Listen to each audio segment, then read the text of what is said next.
We're going to pot up roses today. I started my rose collection this year. I was lucky enough to get some steak roses that are 3 to 6 years old from Grace Rose Farm, and she sent me a bonus of this Plum Perfect.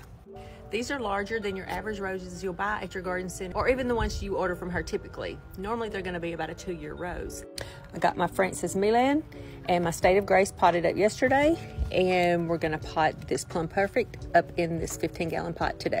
She recommended no smaller than 15 gallons and at least 20 inches across. Mine will not be staying in these permanently. They will only be here for a year as we are looking for a new property. Y'all remember some of my other roses that I found? I haven't talked about these yet, but I did find a Charlene DeMonico. These will become part of my flower farm and my cut flower garden. So over the next year, they're going to grow roots, and this way they'll be easy for me to move and be portable should we find a property in the middle of the summer. Roses typically should not be dug up and moved unless they're dormant, and I may not have that option, so I'm going with a temporary solution. To get them off to a good start, we're putting some biotone in there. This has mycorrhizae, which will help with getting your roots started. We'll come back and add a layer of mulch. Because of the being in pots, they will tend to dry out a little bit quicker, and I will have to be sure and keep them watered. I'm also going to put them in a place that gets a little bit of afternoon shade.